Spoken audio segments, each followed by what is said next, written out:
Welcome to the Gals Guide to the Galaxy podcast, where a group of gals gather for you one cool thing around our topic of the month.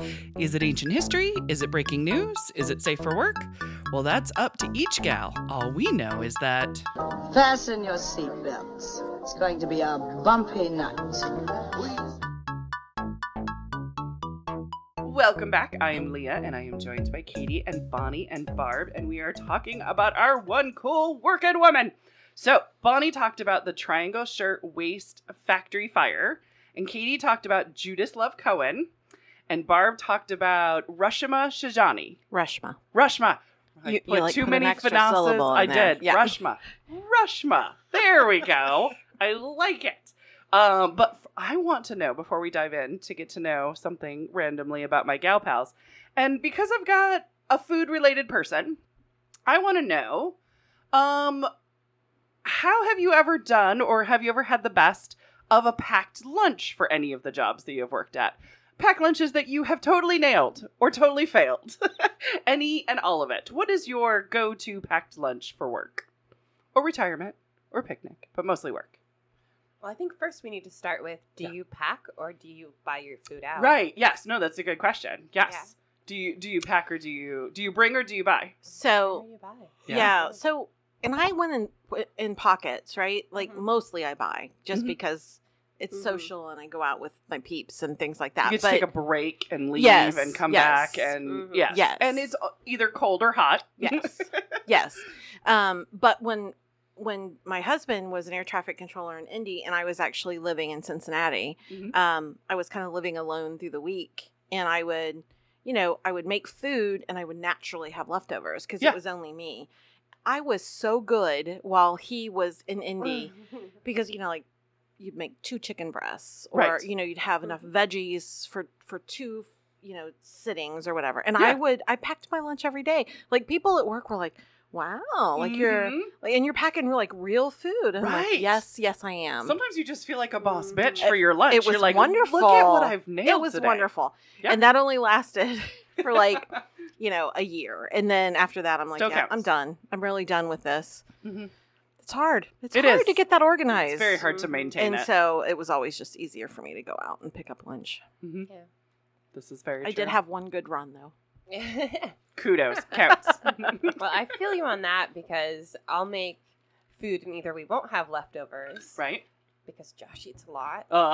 He doesn't he's listen a to this, so growing I can boy. talk about it. That's exactly what he tells I me. Of course kinda he know does. that. And Yeah. I point out that he's a 36-year-old man. Right? Well, Mm-hmm. he might not be growing this way. Right. Growing, yes.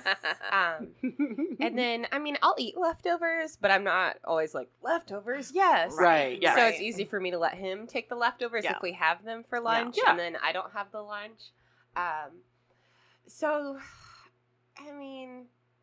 I've never been super great at bringing my own lunch, but I definitely got that rewarding feeling when you do something. Mhm. But finally, what's working for me is I buy a bunch of frozen food for the Target curbside, and then I heat it up at work. Oh, And it was yeah. That's a been good idea. revolutionary because we have an air fryer now at work. What? Wow. Oh my That's goodness. pretty fancy. So I can, Very nice. fancy make myself an air fry frozen meal, which is not healthy or make me feel kick ass, but it is Sure. food that I eat. It's a thing. And then on a real special day, I DoorDash. Yes.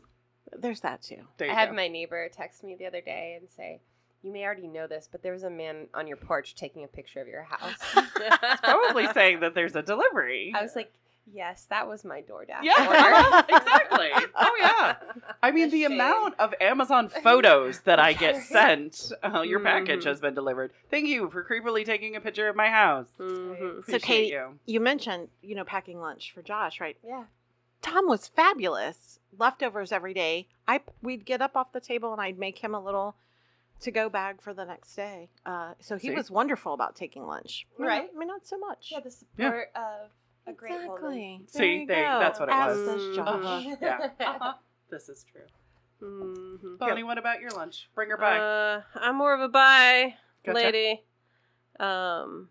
Leftovers, or like bring food. It's usually like bring him pizza from the night Oh, before. Yes. Or heat some pizza. Mm-hmm. I did that today. Do you guys have a microwave at work? We do. We Okay, have a all right, gotcha. microwave and a toaster oven. Oh. But you don't have an air But fryer. not an air Not fryer. an air then. fryer. Okay. The All right. counter Can't is win like it. less than a quarter of this table. Right. So it's a the small microwave. microwave. Right. And There we you have a go. mini fridge, so we can't really bring like frozen Yeah. food. Mm-hmm. Yeah. I particularly remember bringing a salad in college, being like, yes. I forgot to bring a fork. Oh. So I had Mhm. little, like, Mhm. I was trying to pick up my salad in between pieces of lettuce and Oh. had little lettuce sandwiches. Oh, there you go. That was inventive. I've gone downstairs and just sadly said to JC, who works the desk, is there any kind of utensil around here? Because Mama forgot a fork today. Mm. I need to bring some for when we have, like, Yeah. I keep them, like, I put them on top of the fridge. I sent a bunch of them Yeah. home with Trey's mom last time. She gives them out to, like, a soup kitchen or something. Oh, yeah, there you that's go. cool. So I'll bring See? some in here, too. Perfect. Get rid of them. I go in like stages, and a lot of times I will try to like do buy, because then I can vary it up. I love the variation.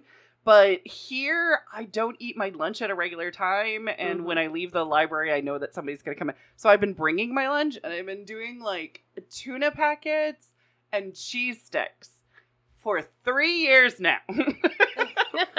I'm just kind of sick of it. And so I just need that rotate. But for some odd reason, I get into this rut where it's like, these are things I know I can just buy. It's available. I don't have to heat it up. I don't have to keep it cold too much and stuff like Well, that. that's kind of finger But- foods too. Like you, It is, you yeah. know. But I don't feel like I ate a lunch then, It's because true. it's the It's true. same thing all the Yeah. time. Yeah. So I know that it's something I struggle with. So I will switch it up with peanuts or cashews. But like when my kids were little, I was amazing at this. They had a little bento box, and each little Nice. compartment had cute little things.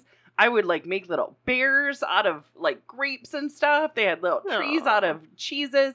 I mean, like, I was amazing. Do I do that for myself? No. Well, I think That's you the should. lesson we're learning. I know. That But I we have take care the of everybody ability. else. Yes. So But when it comes to my own, I just slapdash ready-made stuff just into a bag and call it a day.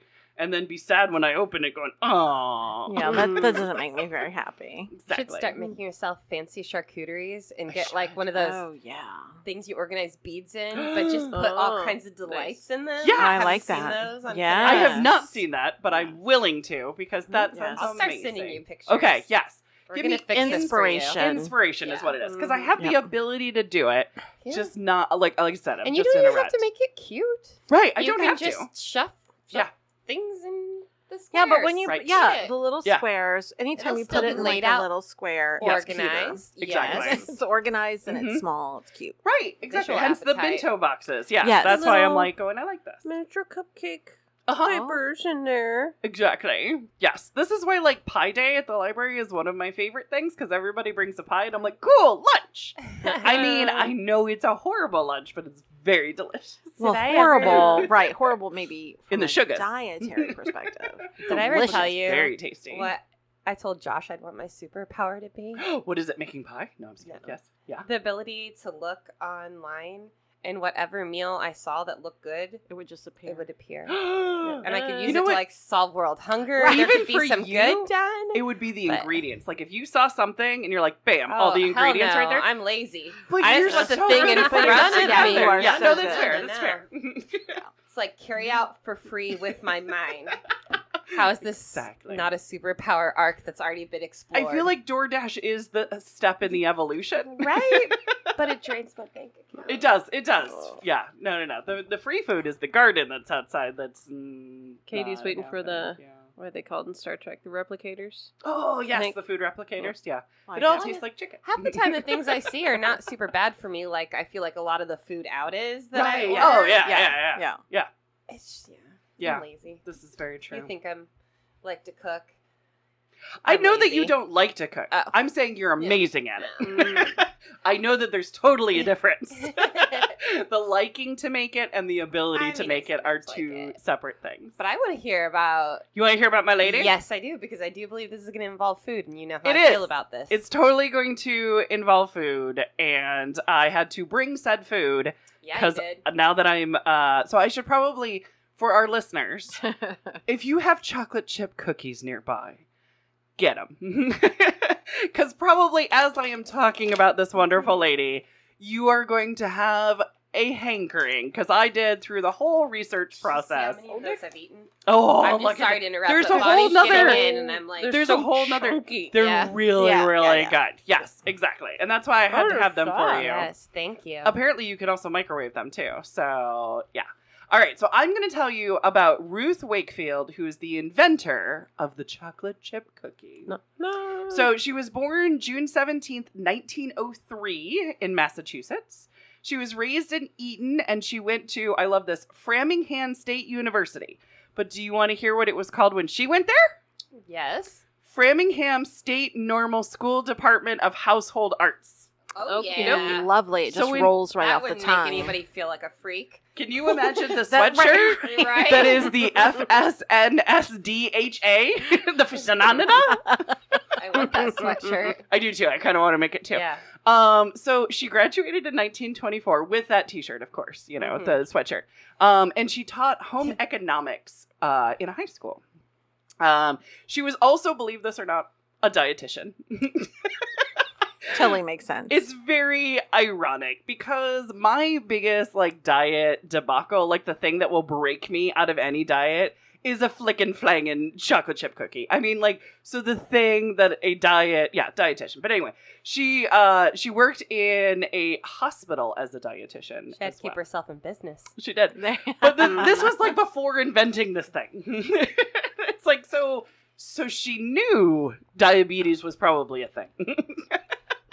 But it's okay, because I still love her for it. So she got married a few years after her college graduation to Kenneth Wakefield. Kenneth was an executive at a meat packing company. So super exciting. So in 1930, Ruth and Ken bought a building in Plymouth County called the Toll House Inn. I right. see the tie-in now. So now it was located midway between Boston and New Bedford, and it was a house, and it was known for travelers to stop there. So it wasn't actually like a toll house where you had to stop and pay a toll, but it was a pass-through kind of location. It was said to have, it was in their marketing strategy, that travelers have been stopping there since the 1700s. The building was built in 1811, so nah, but you know, cute. Yeah. Nobody had the internet back then to immediately prove that the Toll House I'm gonna Google that. Yeah, Right. exactly. Yeah. Well, before that, it was a house, a tree house the elves lived in. Oh, you're right. Yes, I see. totally. The keyboard. Long lineage. Yes. Totally correct. Yes. So when they bought this house, they had food for travelers, and they started with 7 tables, and they expanded it to 60 tables. So they Wow, were that's having pretty a big. lunch service and a dinner service, and they got really, really famous for their desserts. So in a New York Times Overlooked obituary, have you guys seen the Overlooks? Mhm. So it's when a woman of history passed away years and years Oh. ago. The New York Times will go back and be like, you know what? We never did an obituary of this woman. Let's do an overlook. So this is an overlook that they did of Ruth Wakefield. And they said, quote, "It became a destination, the Toll House Inn, famous for its sea foam green salad ring with lime gelatin. Mouth-watering, isn't it? Yeah. Why Uh, didn't you bring that tonight? Reasons. So many reasons. Lobster dishes and desserts, including Boston cream and lemon meringue pies. I mean, I do love my pies, so Yep, I would have yep. brought a lemon meringue pie as well, and a Boston cream donut. They also did Indian pudding and baba ram. I have no idea do you know what a baba ram Well, is? what's Indian pudding? I don't even know. I don't know what Indian pudding either so- is, but I mean, it had Interesting. less Sure, vowels it's not in it. anything authentic. Right. She did spend time in Egypt where she was developing cookie recipes. And I'm like, one of these things is not like the other. But okay. Yes. No, absolutely. I have screwed up my life path. Right. And that's why I'm like, Egypt cookies? What? But the other recipes that she had, she inherited from her grandmother, or she created them herself at the Toll House Inn. In 1938, she was making a batch of chocolate cookies, and she realized she was out of baker's chocolate. Wanting to make something more interesting anyway, she substituted broken pieces of Nestle sweet chocolate bar. It's like one big solid like chunk of chocolate. And she didn't have time to melt it, so she just kind of like ice picked it and like broke it off into big chunks. She thought the chunks would like melt in and absorb and make it like a chocolate cookie. It didn't work like that. It didn't happen, right? There was still chunks in it. Can you imagine her pulling it out of the oven and being like, what? Why didn't you melt? I can't serve this. Right? Oh my gosh. So she accidentally / experimented and came up with the chocolate chip cookie because it still had the chips in it. But she called them the Toll House Chocolate Crunch Cookie. So it just rolls right off the tongue there, doesn't it? Yes, the Toll House Chocolate Crunch Cookie. Locally, they were like a super hit. They were so famous. Yeah. They were, the recipe was put in the Boston Herald Traveler, for all the travelers that were coming through. That led her to be on a radio show that was called A Talkie, yes. Famous food from famous eating places. Does this not sound like... I'd watch it. Right? Exactly. Yes. I'm calling in live for famous food from famous eating places. Oh my God. Now, the host of it was Marjorie Houston. Anybody know who that is? I don't know. She was known as Betty Crocker. Get out. So the radio show of famous food from famous eating places was hosted by Betty Crocker. She just wasn't going by Betty Crocker at the time. It was Marjorie Houston. Wow. Right? So Marjorie Houston was very much loving this chocolate chip cookie, although it was the Toll House Chocolate Crunch cookie. Chunk cookie. Yes. It was a mouthful. Literally. So Ruth published a cookbook in 1931, and it was called Ruth Wakefield's Tried and True Recipes. She later actually updated it to include her famous chocolate chip cookie recipe. When she published this book and being on Betty Crocker's show, got Nestle's attention. Dun, dun, dun, dun, dun. So this is in 1939, and I don't know the month. So if World War II had not yet started, it was definitely on the, it was what everybody was talking about. It was on the doorstep of history in 1939. So because the Toll House cookie recipe was getting lots of attention, many people started using that Nestle chocolate bar to make them because that's what was in the recipe. So Nestle and Ruth brokered a deal. Kinda. So Nestle would print her recipe on its packages, and Ruth would get a lifetime supply of chocolate.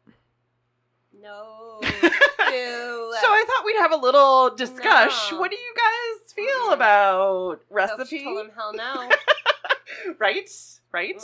So, I mean, you could think about it in one way where, okay, she's at an inn, she's making a lot of chocolate dishes and chocolate chip cookies. Limits on her lifetime supply. You would think they would, right? Yeah. Yes, they exactly. Bring it there on trucks for percentages. True. I think would be a good place to start. Yeah, a little bit. Yes. I mean, so you don't see it as an equal deal, It was not equal trade. It was not. Saying boo.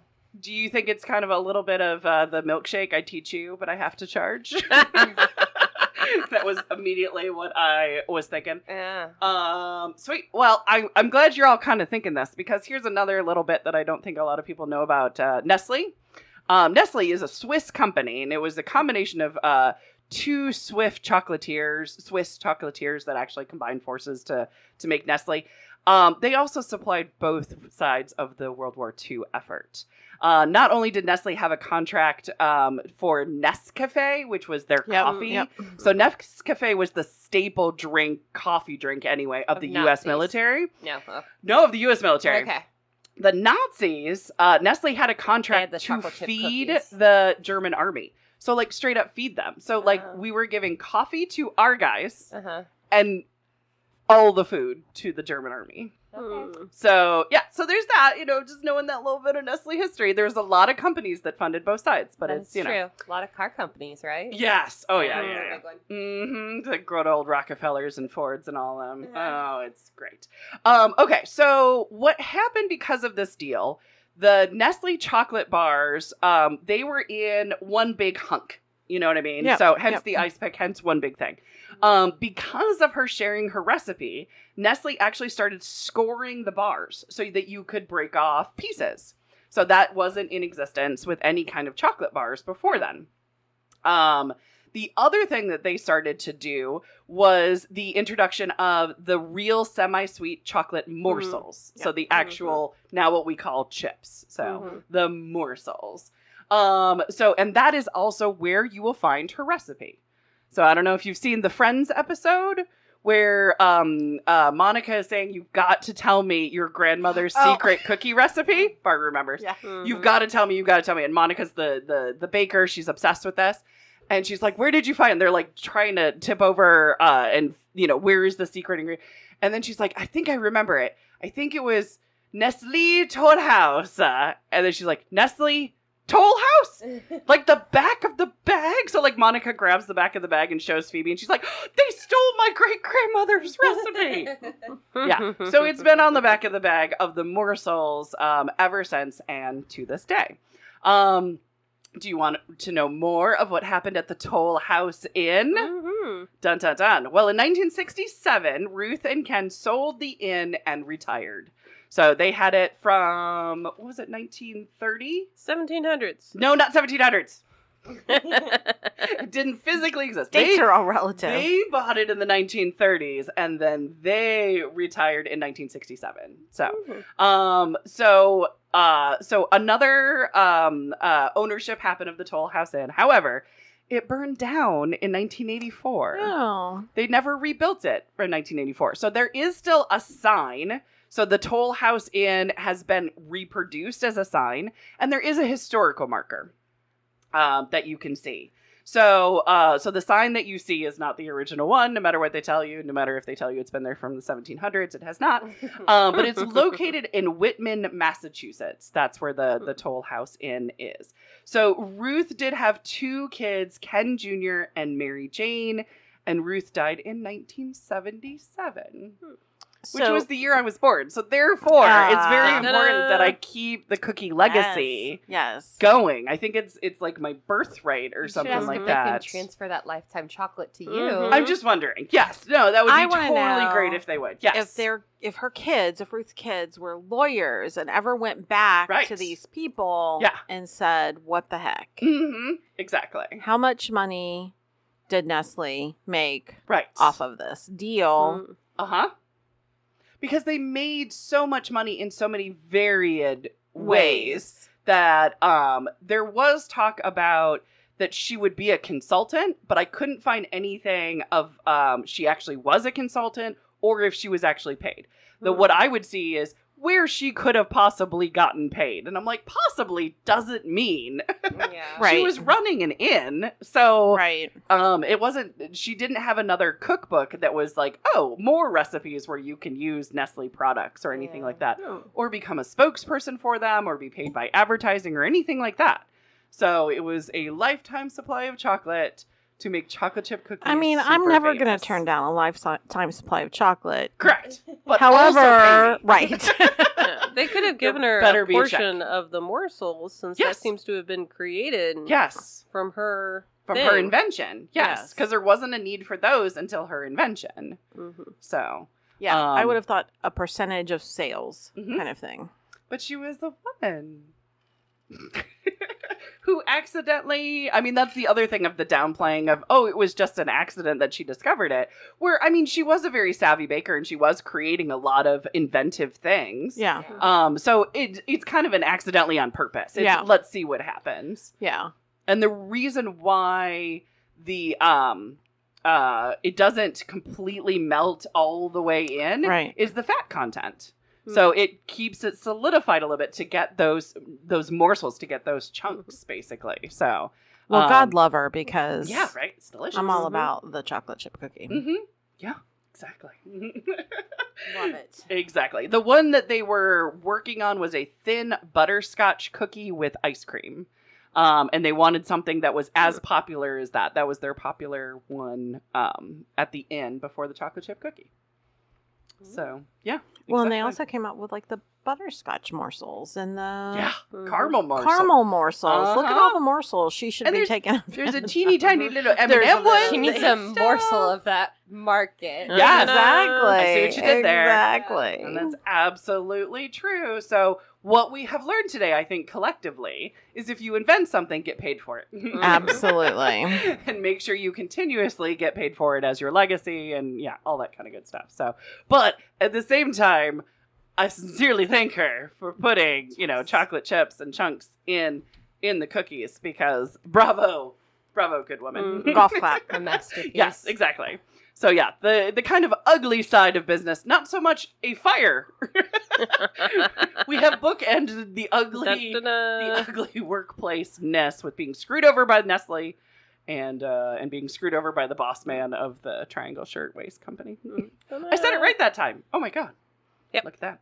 All right, do you guys want to wrap it up for the month? Let's do it. Oh my goodness. That actually wraps us up for Working Women Month. So join us next week as we celebrate folklore.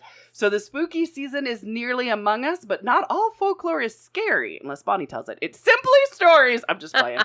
It's stories and beliefs and customs that are passed through the generations by word of mouth. And again, we tend to remember them if they're a little bit spooky. So just what, dear listeners, will come out of our mouths in October? Stay tuned. Thanks for listening. For show notes, links, and images from this week's show, visit galsguide.org. Want exclusive stuff like deleted bits and major bloopers? Become a Gals Guide patron today. Thanks for listening.